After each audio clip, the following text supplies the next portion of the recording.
Assalamualaikum warahmatullahi wabarakatuh.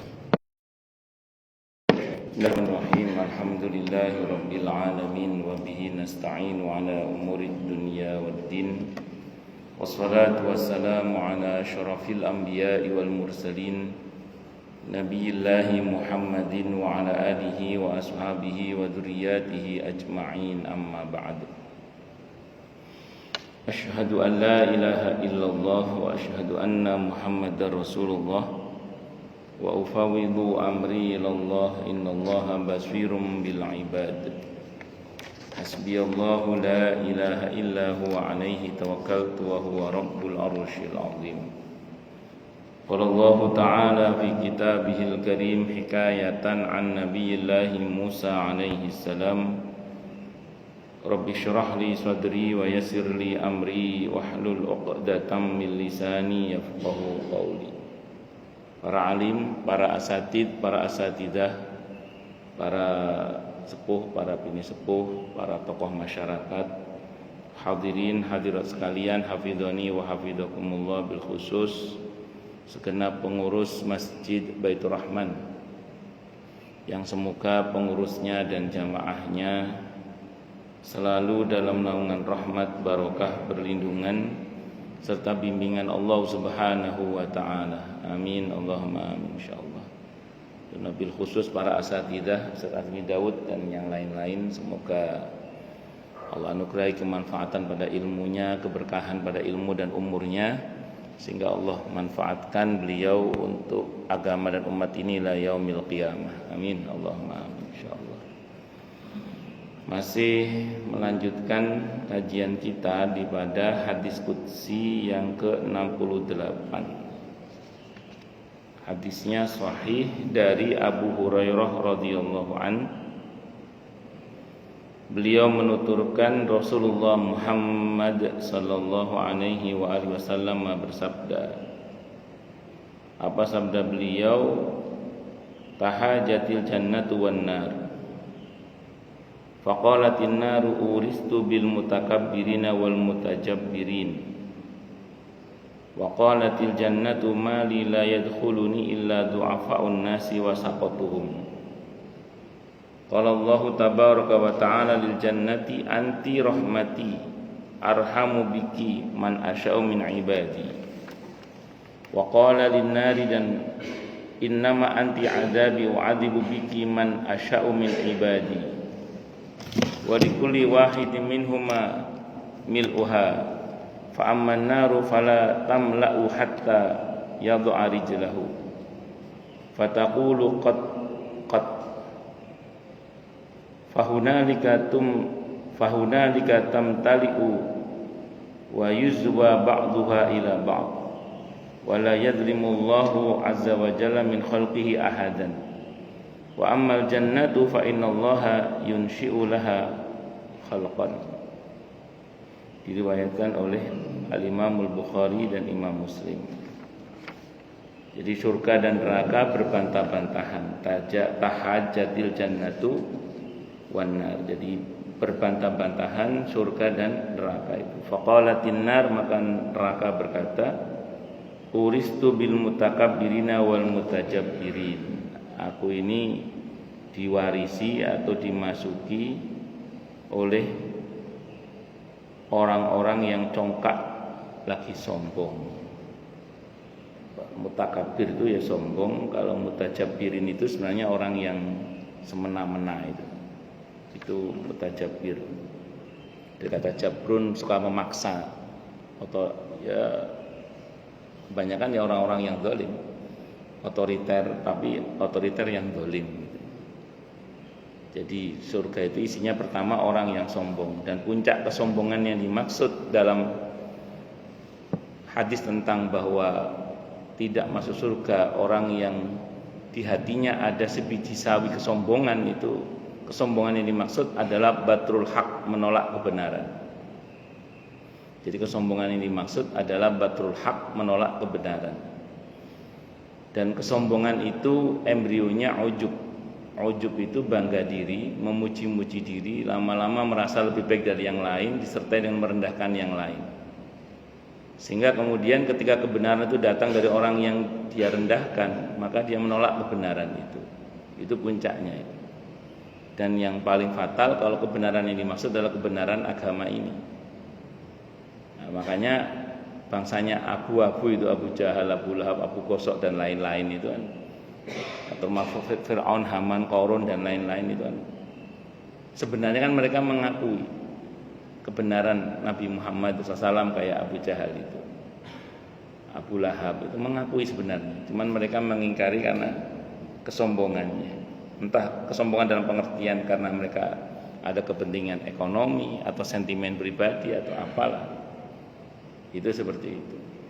Nah, wal mutajabbirin di situ adalah orang yang kebanyakan ya orang yang suka semena-mena. Dia kata jabrun yang berarti memaksa. Jadi orang yang suka memaksakan kehendaknya kepada orang lain sehingga dia berbuat zalim kepada orang lain, itu namanya wal mutajabbirin. Jadi kecenderungan, dan memang orang yang zalim itu kecenderungannya muflis, bangkrut. Jadi orang yang zalim kecenderungannya muflis, bangkrut. Dalam hadis sahih Muslim, ada orang yang nanti menghadap kepada Allah dengan membawa pahala salatnya, puasanya, hajinya, tapi semasa hidup dia suka mencaci ini, memaki ini, banyak berbuat kezaliman kepada sesama.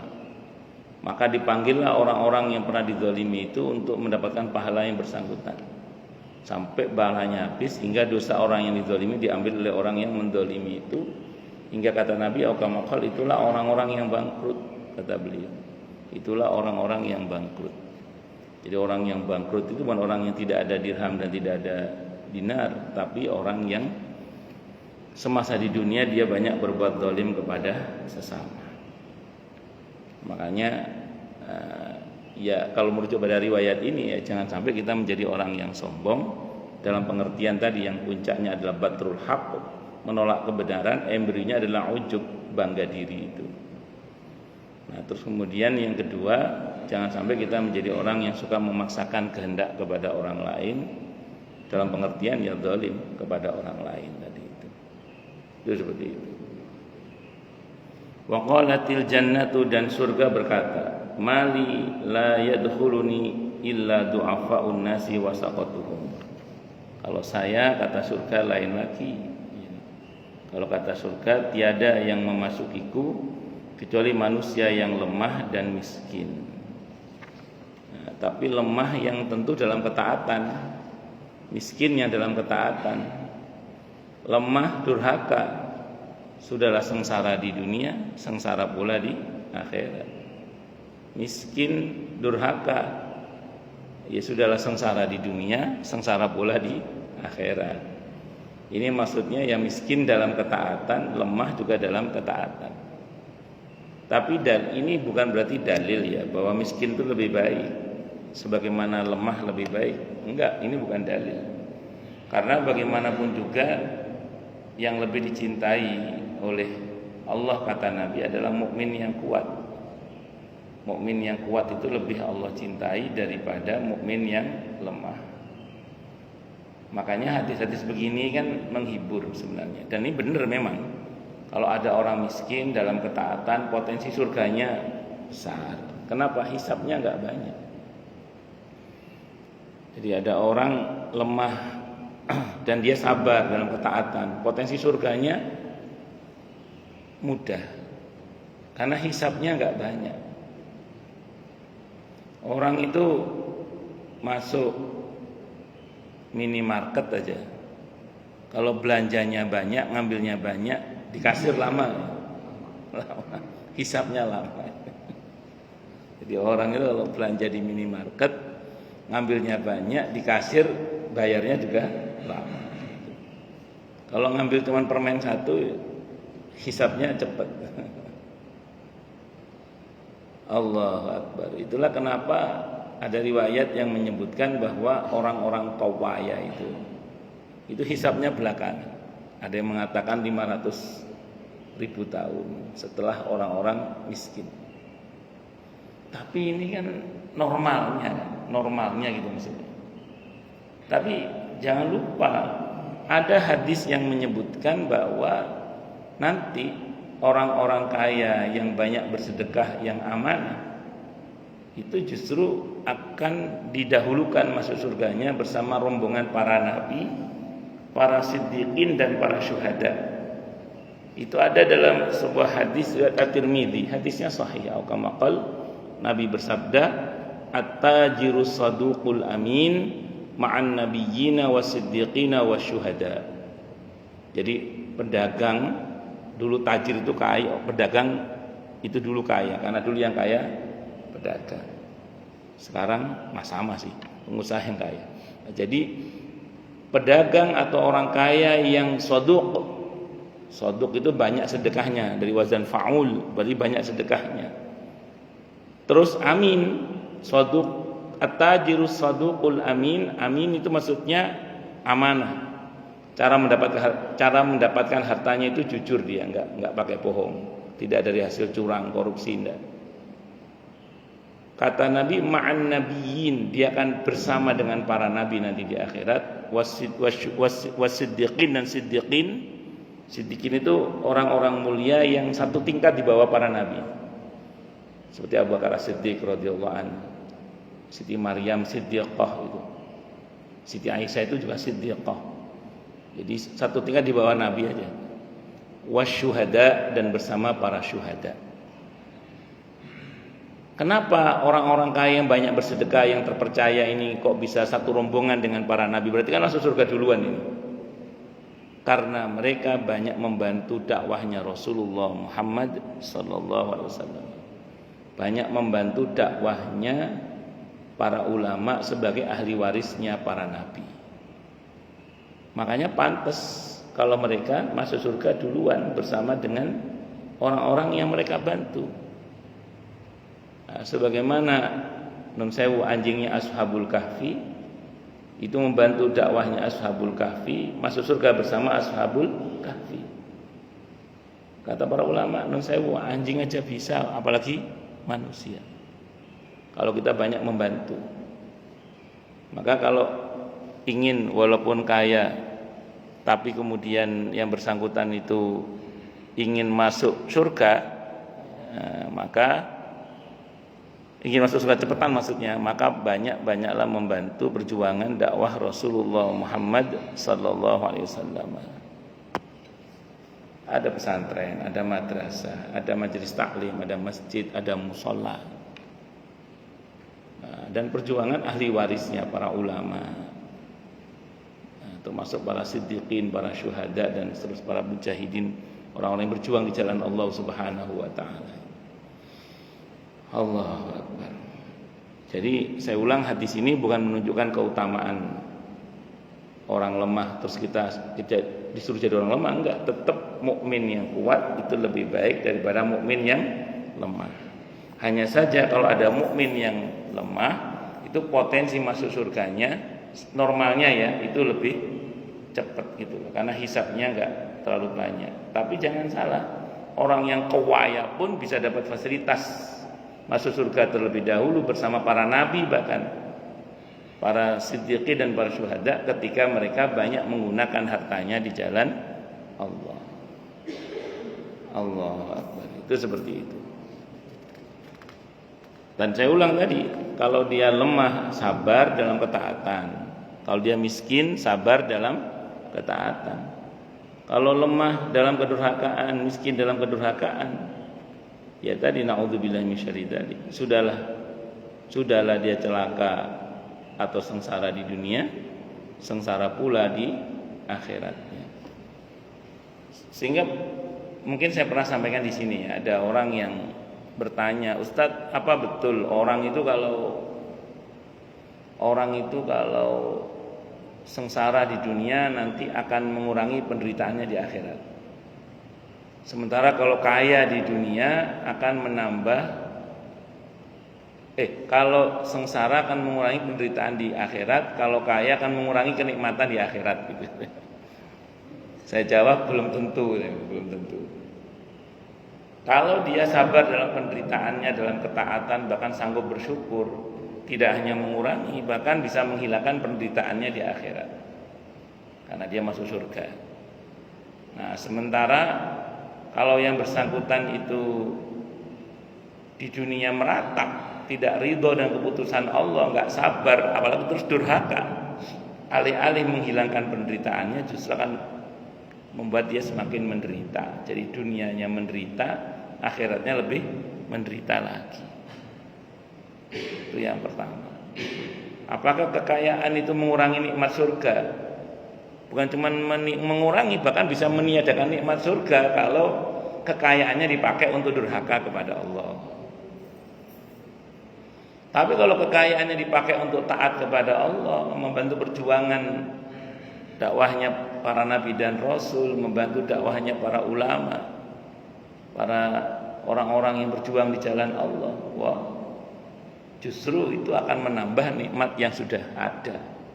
Jadi sudahlah bahagia dia di dunianya, lebih bahagia lagi nanti di akhiratnya. Jadi kembali kepada potensi kita. Makanya mukmin yang kuat lebih Allah cintai daripada mukmin yang lemah dalam masalah ini. Ini biar kita nggak salah paham gitu. Oh, kalau itu jadi orang miskin aja. Tapi dulu Ustadz, para sahabat Nabi itu kan banyak yang miskin misalnya. Iya, yang kaya juga banyak. Dan di masa kejayaan Islam saat itu, terutama di masa Sayyidina Utsman ibn Affan radhiyallahu anhu, dimulai dari masa Sayyidina Umar ibn Khattab radhiyallahu anhu, itu para sahabat itu kaya dan miskin itu pilihan. Jadi bukan terpaksa gitu. Kehidupan para sahabat itu sederhana tapi bisa apa saja. Jadi itu para sahabat. Jadi jangan bayangkan lemahnya sahabat dulu itu yang miskin itu lemah kayak orang sekarang lemah terus ingin nggak bisa apa-apa. Dulu itu seandainya ada sahabat miskin sekalipun, itu bukan karena dia miskin, tapi karena dia milih hidup sederhana. Karena kalau mau kaya, negara memfasilitasi. Itu perintah Sayyidina Umar radhiyallahu anhu. Saya baca dalam fikih sunnah itu, intung fiqhu tuhunu. Kalau kalian mendistribusikan harta zakat itu, bikin orang itu langsung kaya. Kata Sayyidina Umar, itu perintah Sayyidina Umar.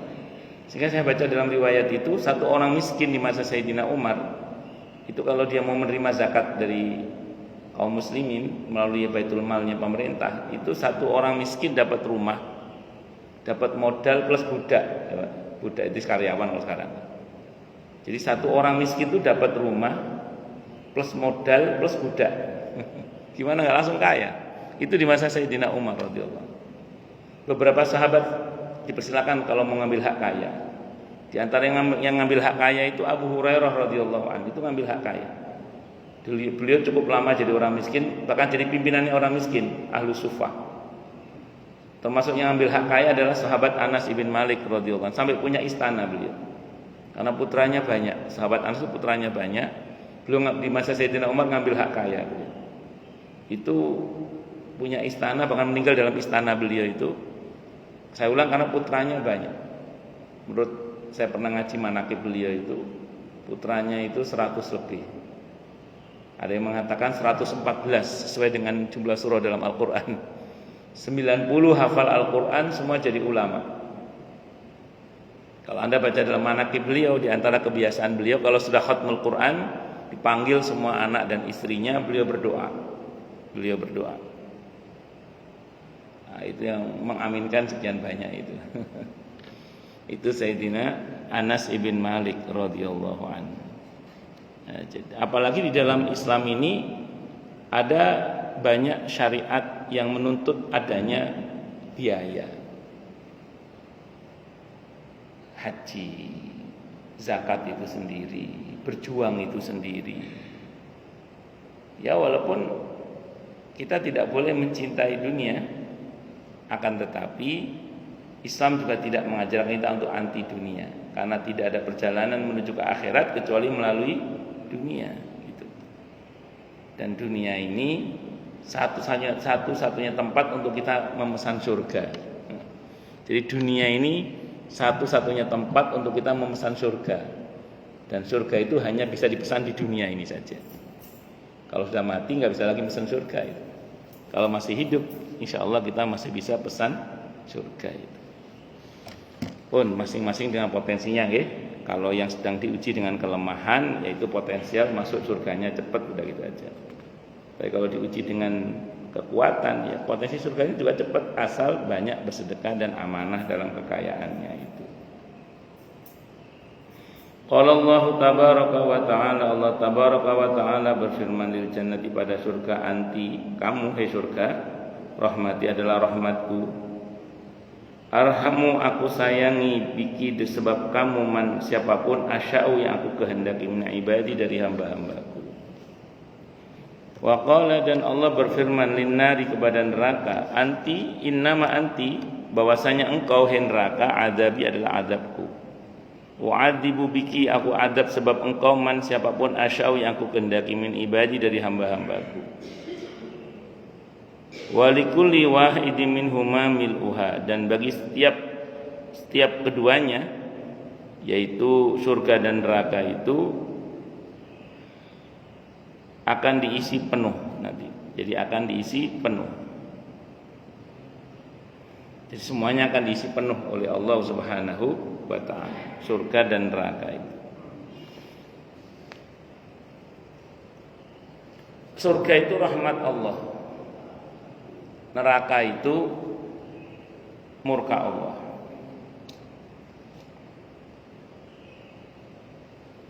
Surga itu memang bukan tujuan ya. Surga itu bukan tujuan, bukan.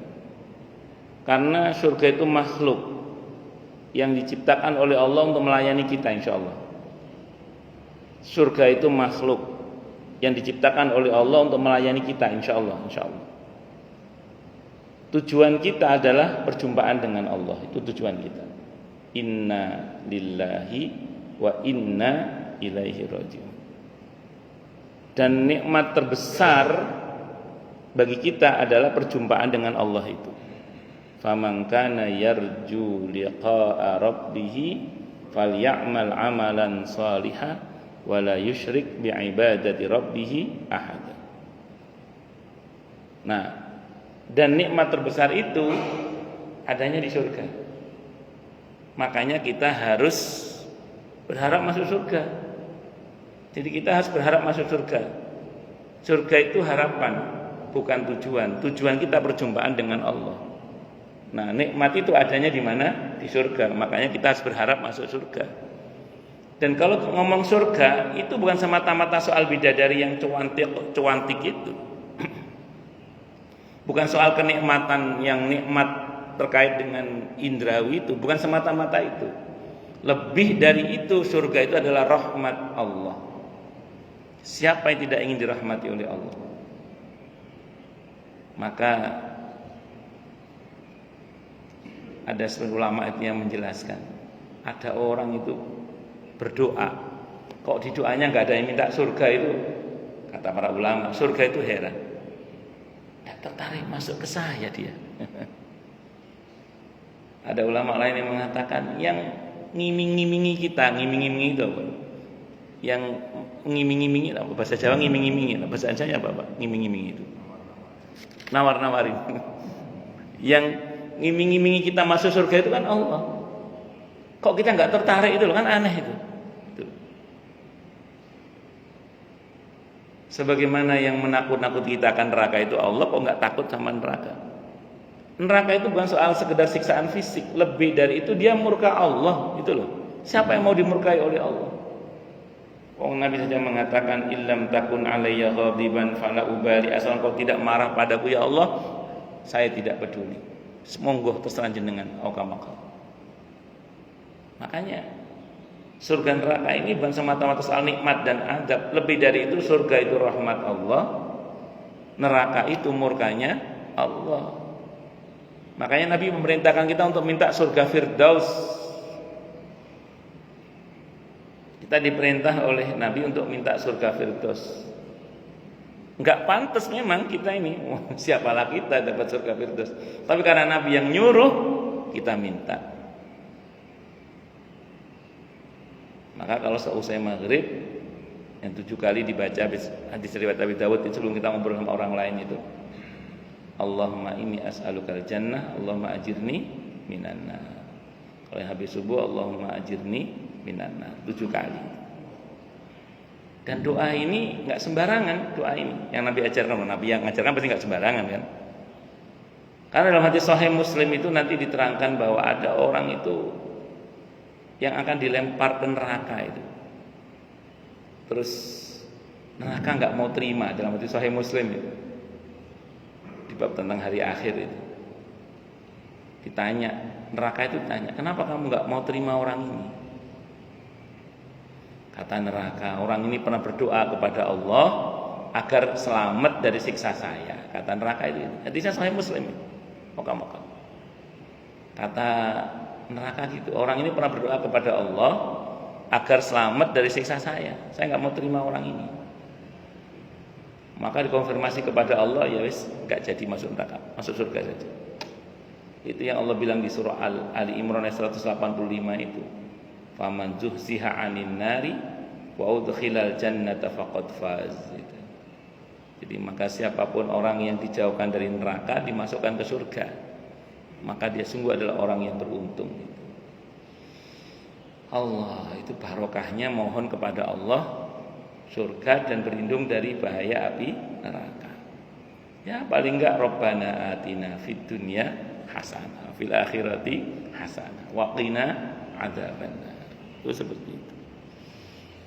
Allah, jadi saya ulang ya, surga itu bukan tujuan. Nah, surga itu makhluk yang dipilih oleh Allah untuk melayani kita. Tujuan kita apa? Perjumpaan dengan Allah. Karena nikmat terbesarnya adalah perjumpaan dengan Allah. Dan itu adanya di surga. Makanya kita minta masuk surga. Surga itu penting karena surga itu rahmat Allah. Siapa yang enggak ingin rahmat Allah, kasih sayang Allah. Nah, kita disuruh minta masuk surga oleh Nabi, bahkan surga Firdaus. Itu bukan semata-mata nikmatnya, tapi lebih dari itu, surga itu sendiri adalah rahmat Allah. Dan yang ngiming-ngimingi kita supaya tertarik masuk surga itu adalah Allah. Kalau kita diiming-imingi caleg aja tertarik, masa yang Allah yang ngiming-ngimingi kita enggak tertarik, kan ya aneh. Seperti itu. Dan termasuk juga neraka itu murka Allah. Kita takut masuk neraka itu bukan semata-mata karena siksanya, lebih dari itu. Neraka itu adalah murka Allah. Siapa yang ingin dimurkai oleh Allah? Maka kita berlindung kepada Allah dari siksa neraka itu. Itu seperti itu. Allahu Akbar. Fa amman naru, maka adapun neraka falatam tali'u, enggak penuh-penuh dia. Maka di Al-Qur'an ada ayat Allah ajak ngobrol neraka itu, dan Allah Maha tahu ini pertanyaan hanya bahasa administrasi. Halim talati, apakah kamu sudah penuh? Kata neraka hal mim mazid. Ada tambahan lagi enggak ya Allah? Dan neraka itu enggak penuh-penuh. Nauzubillahi minasyarri dzalika. Semoga Allah selamatkan kita dari siksa api neraka ini. Amin Allahumma amin. Hatta yada'a rijlahu, hingga Allah meletakkan kakinya. Tidak usah dibayangkan ya, tidak usah dibayangkan, diimani saja, tidak usah dibayangkan. Fataqulu qattu, dan jangan pernah menyamakan Allah dengan makhluk.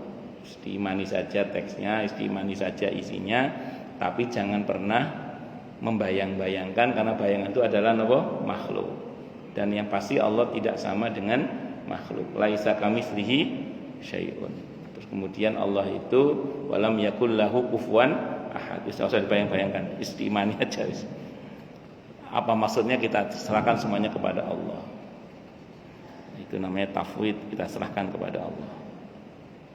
Fataqulu, maka berkatalah neraka itu, qad cukup. Gak kuat neraka, cukup. Fahunalika tamtali'u, maka saat itulah neraka itu penuh.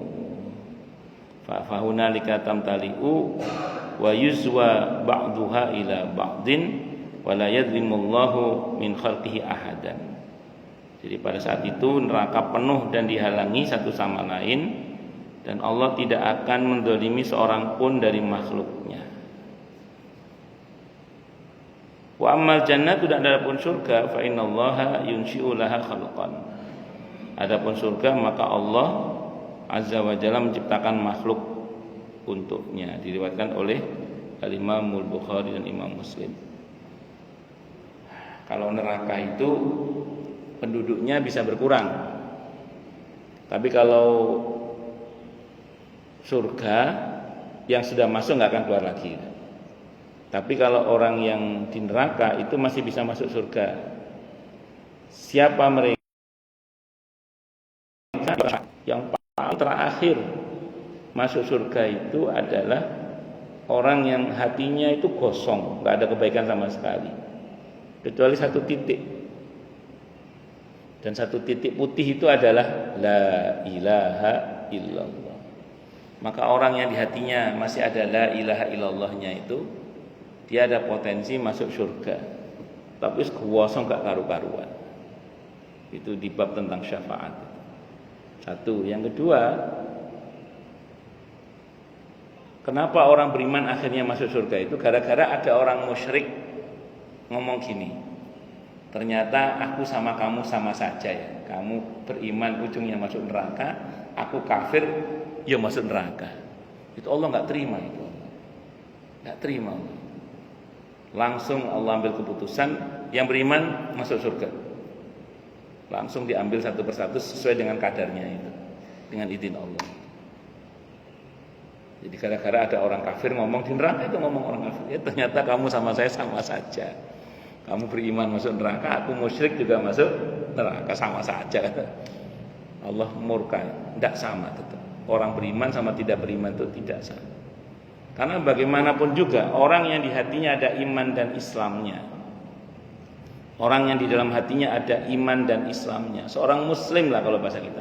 Satu orang muslim itu dalam pandangan Allah lebih berharga daripada dunia dengan segala isinya ini.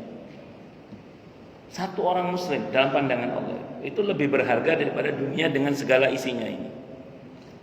Mana dalilnya Ustaz? Para ulama berdalil dengan hadis sahih Muslim itu, tentang menjelang hari kiamat Allah hembuskan angin dari surga, dari mata, dari utara. Siapapun yang di hatinya ada imannya mati.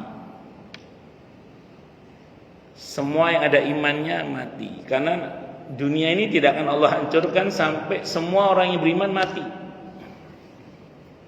Kalau masih ada satu saja orang yang beriman di muka bumi ini, bumi tidak dihancurkan oleh Allah, dunia tidak dihancurkan oleh Allah. Kalau masih ada satu saja orang beriman. Dan dalam hadis sahih Muslim itu, ketika semua orang beriman mati, ternyata masih ada satu orang beriman yang tidak mati. Dia berada di Arafah, lagi mengembalakan kambingnya. Tidak mati dia, satu orang itu. Maka kiamat tidak kunjung terjadi. Gara-gara ada satu orang Islam yang masih hidup di Arafah, lagi mengembalakan kambing. Maka Allah utus satu ekor harimau untuk menerkam dia. Ada yang mengatakan malaikat yang menyerupai harimau menerkam dia, sampai akhirnya dia mati. Begitu orang Islam itu mati dan tidak ada lagi orang Islam, semuanya tinggal ke orang kafir saja, baru kiamat dieksekusi. Lihat betapa satu orang Islam saja itu nilainya di sisi Allah lebih berharga daripada dunia dengan segala isinya. Maka kita patut bersyukur kepada Allah dengan nikmat iman Islam ini. Karena nikmat iman Islam ini pertanda kita dipilih oleh Allah. Fatir ayat 32. Fatir ayat 32 itu. Wa aurasnal kitab alladziina istafaina min ibadina, dan kami wariskan Al-Qur'an itu kepada hamba-hamba kami yang kami pilih. Walaupun di dalamnya ada yang zalimul li nafsi, zalim pada dirinya sendiri, muktasid pas-pasan, ada sabiqun bil khairati biidznillah. Ada yang berlomba-lomba dalam kebaikan dengan izin Allah. Jadi kalau kita berlomba-lomba dalam kebaikan, jangan GR karena kita, itu karena dengan izin Allah itu. Jadi kalau kita sekarang alhamdulillah masya Allah, Allah takdirkan semangat dalam kebaikan, saya ulang, jangan GR itu karena kita, itu karena izin Allah. Karena prinsipnya kita ini kan la haula wala quwata illa billah. Tidak ada daya meninggalkan maksiat dan tidak ada kekuatan untuk taat kecuali dengan pertolongan Allah. Allahu Akbar. Nah, beda dengan surga. Kalau neraka kan penduduknya terus berkurang insyaallah sampai orang beriman yang paling terakhir tadi itu. Nah, sementara kalau surga penduduknya akan terus bertambah sampai penduduk terakhir neraka yang masuk surga. Jadi ada di kemarin kita bahas ya, penduduk terakhir yang masuk, penduduk neraka yang paling akhir keluar dari neraka, paling akhir masuk surga itu. Allah, yang dalam satu riwayat diceritakan orang yang terakhir masuk surga itu disuruh balik ke neraka itu nurut ya. Dah kamu balik ke neraka, lari di neraka. Kata Allah, tunggu dulu. Kamu kok semangat banget aku suruh balik ke neraka kok kok mau? Kata hamba itu, seumur umur hamba tidak pernah taat padamu ya Allah. Sekarang disuruh masa nggak nurut juga? Ora. Ayo masuk surga. Nabi tertawa menceritakan itu, masya Allah. Ada yang terus di Aukamakal di dainya masih ada stempelnya. Ya Allah tolong dihapus stempelnya ini.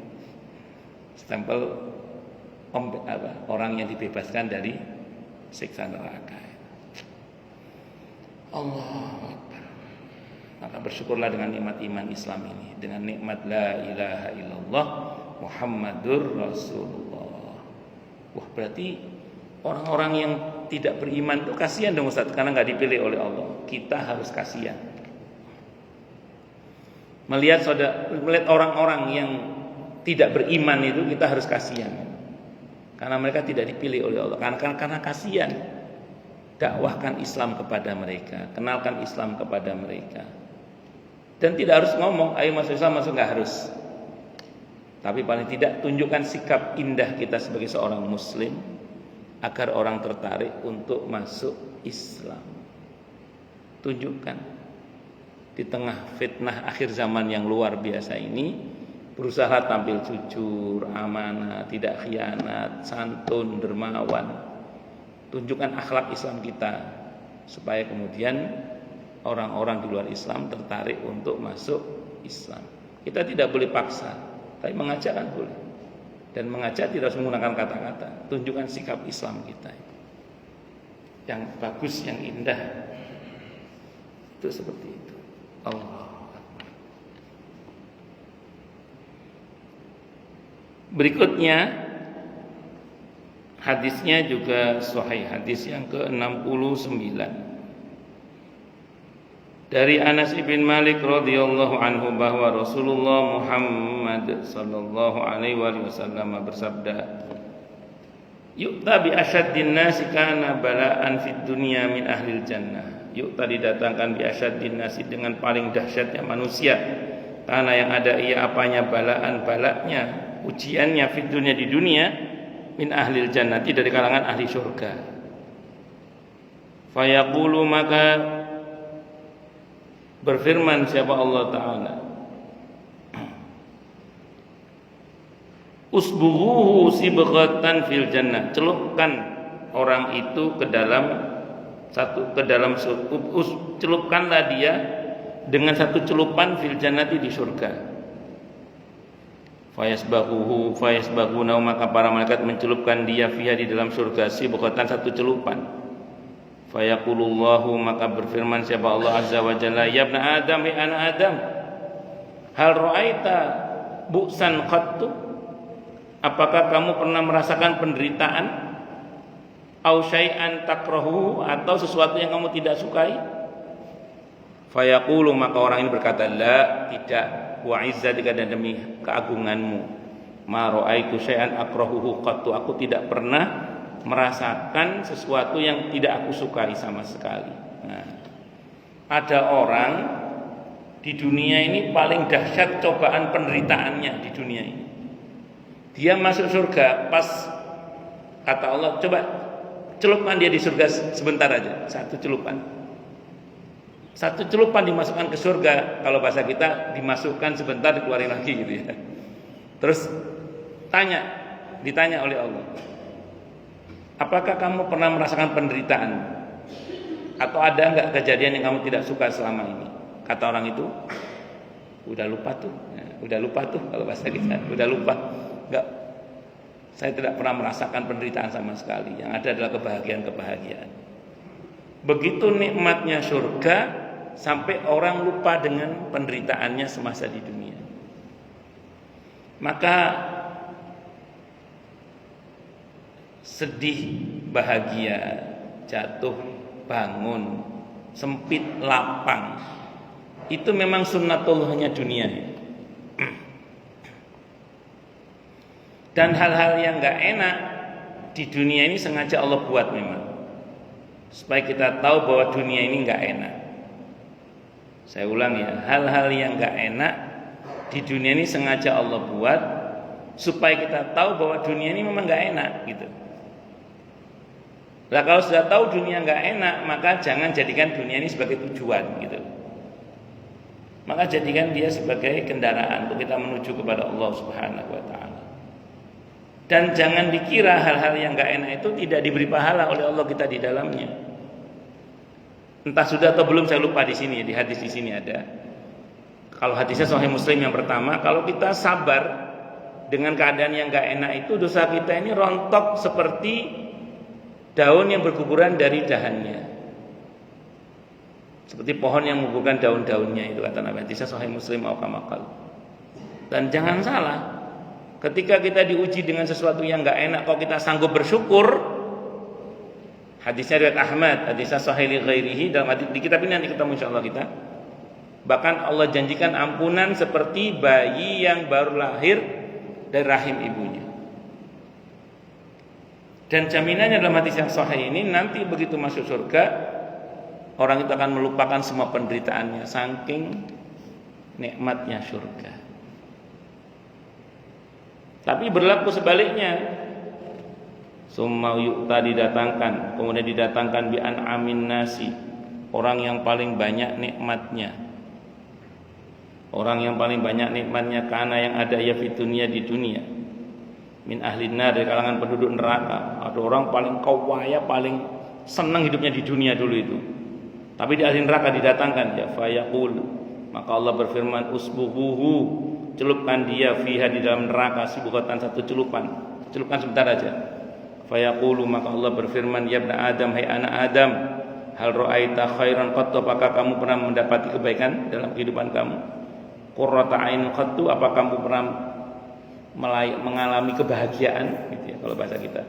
Fayaqulu, maka orang itu berkata, la wa izzatika, tidak demi keagunganmu wahai Allah. Ma ra'aitu, aku tidak pernah merasakan khairan, kebaikan qattu sama sekali.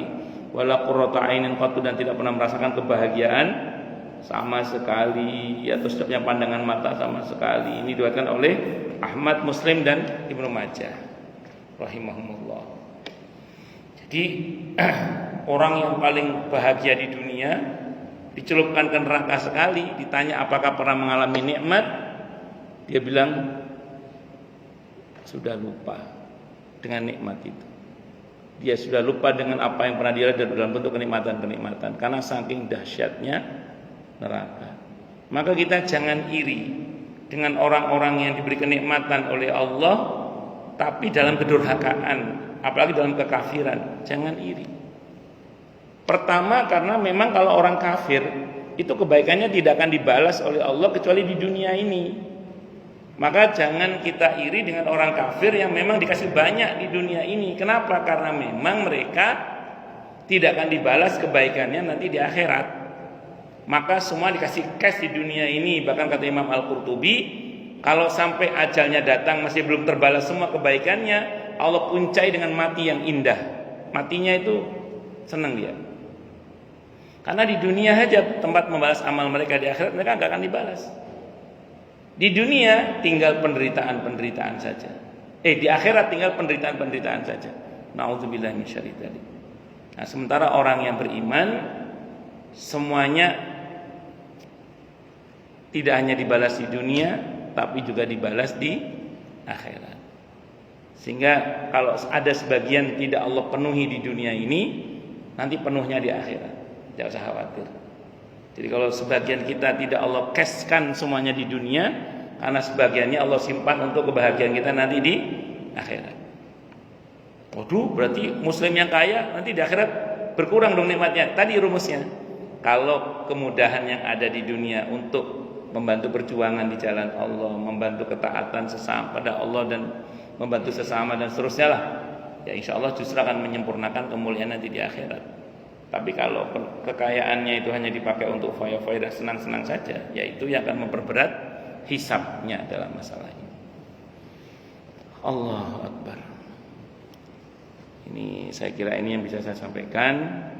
Semoga bermanfaat. Amin Allahumma amin. Ini di online ada yang nanya ini. Izin bertanya Ustaz, berarti semua yang di neraka akan masuk surga? Benarkah? Lalu bagaimana untuk agama sebelah? Apa agama sebelah? Apakah mereka akhirnya akan masuk surga juga? Mohon penjelasan, mohon pencerahannya. Yang masuk surga itu yang di hatinya ada la ilaha illallah. Otomatis orang kafir tidak masuk surga. Itu dalam keyakinan kita ya. Makanya tadi saya katakan yang membuat Allah murka itu gara-gara pas ada orang beriman masuk neraka, orang kafir, orang musyrik dalam hadisnya ya, itu ngomong ke orang beriman itu, ternyata sama juga aku sama kamu. Kamu beriman masuk neraka, aku musyrik kafir masuk neraka juga. Itu Allah murka itu. Tidak sama kata Allah, enggak sama. Akhirnya Allah keluarkan orang-orang beriman dari neraka itu untuk kemudian masuk surga sampai yang paling akhir itu. Yang paling akhir itu. Wallahu a'lam. Oke, monggo silakan yang mau tanya. Nggih, Pak, monggo. Nggih, monggo. Waalaikumsalam warahmatullahi wabarakatuh. Nggih.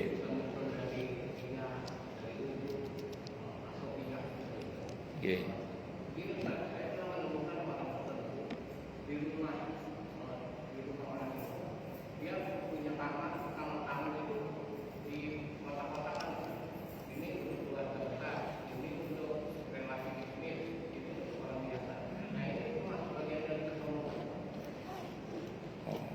Baik. Tergantung niatnya sih. Ini bukan acara walimah kan? Di rumah kan, bukan acara walimah. Ya, dalam konteks tempat untuk terima tamu, ini tamu khusus, ini tamu orang biasa, ini tamu keluarga gitu ya. Kalau dalam pengertian bukan untuk sombong ya, tapi lebih kepada supaya nyaman saja, monggo silahkan, tidak ada masalah. Contoh gini. Kalau untuk keluarga kan memang kadang area khusus kan memang ini. Di mana keluarga kan sama-sama mahram atau bahkan enak kumpul, tidak ada masalah. Yang kedua, orang penting mungkin supaya kemudian tidak terganggu oleh ini kita baik sangka dulu ya, kita baik sangka. Nah, untuk orang biasa dalam pengertian ini umum lah, semua bisa kumpul di sini bareng-bareng misalnya. Kalau pengertiannya begitu sih insya Allah tidak ada masalah secara umum. Ini bukan dalam konteks walimah ya. Tapi kalau itu dibuat dalam pengertian untuk mengklasifikasi penghormatan dalam pengertian gini, kalau yang datang orang penting dihormati, kalau orang biasa diremehkan, kalau kerabat yang kaya dihormati, kerabat yang miskin dihinakan. Kalau itu tujuannya tentu tidak baik. Tapi kalau tujuannya klasifikasi itu semata-mata hanya untuk supaya nyaman, ini keluarga di sini ruangannya. Terus kalau orang-orang penting supaya tidak terganggu, apalagi kadang pembicaraannya rahasia ditaruh di ruang tertentu. Sementara kalau ini umum semua bisa datang, semata-mata kalau untuk itu sih nggak ada masalah insya Allah. Kalau itu ya saya kira Allah alam bisawab. Monggo yang lain silakan. Oke Pak, monggo Pak. Waalaikumsalam warahmatullahi wabarakatuh.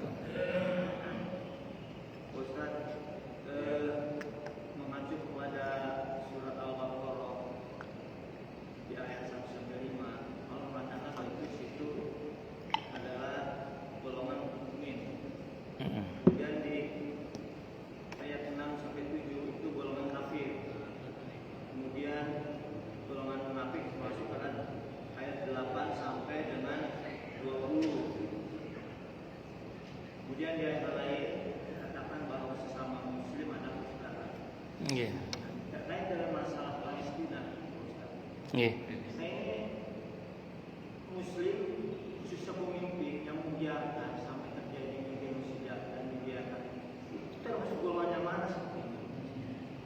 Terima kasih.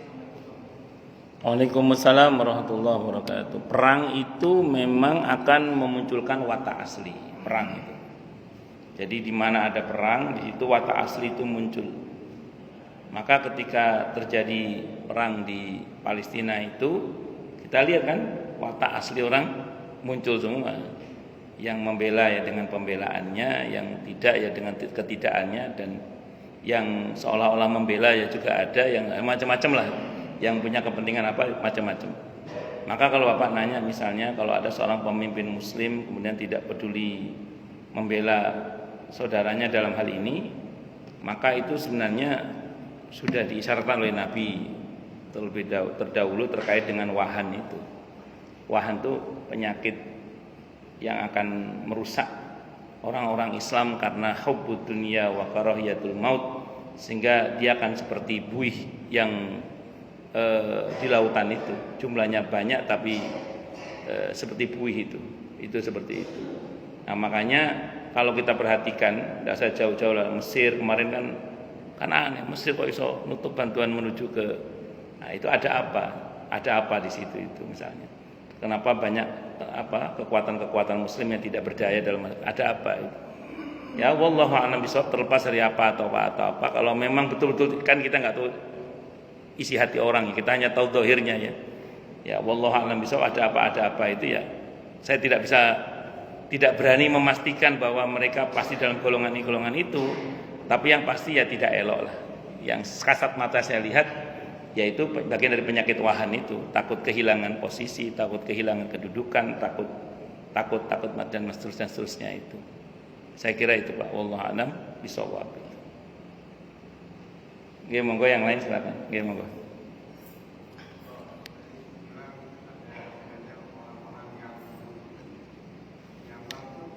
Bangkrut. Nggih.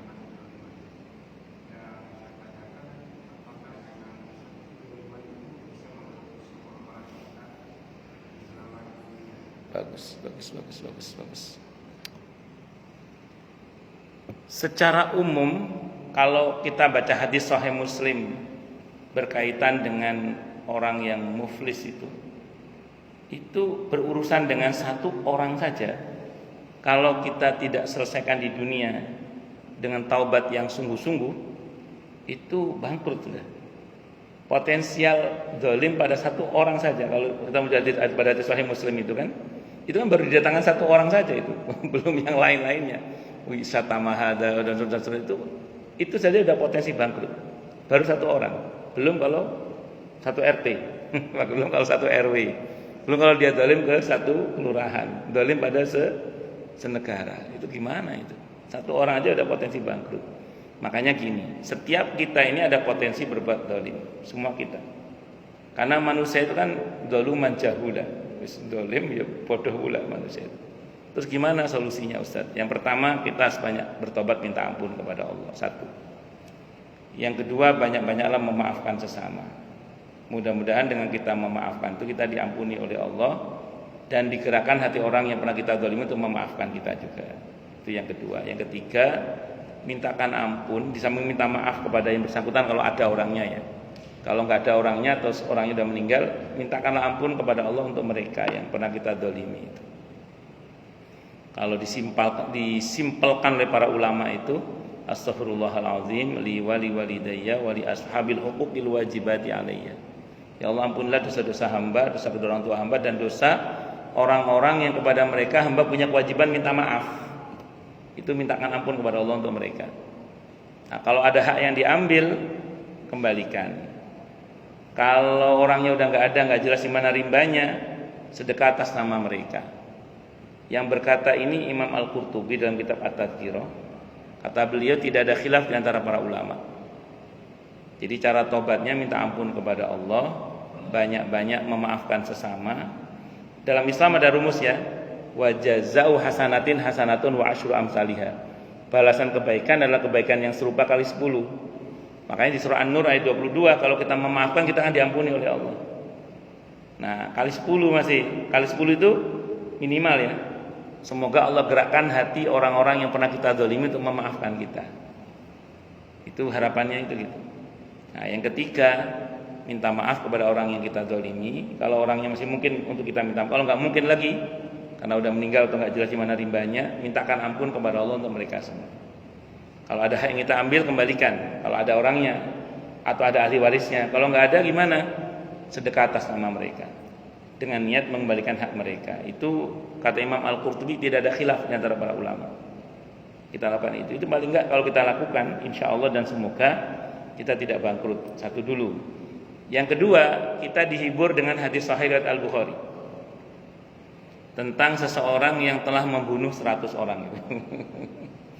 Ada kita itu hadisnya cukup menghibur itu. Hadisnya sahih Bukhari yang telah membunuh 100 orang dan dia bertobat dengan sungguh-sungguh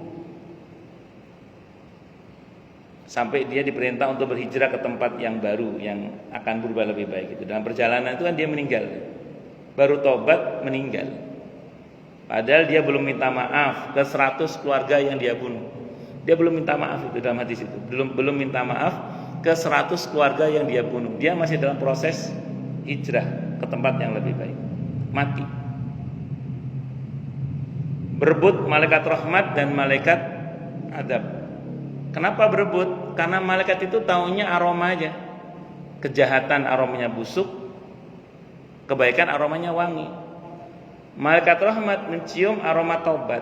Malaikat adab mencium aroma maksiat yang baru dia tinggalkan. Berebut di situ dia.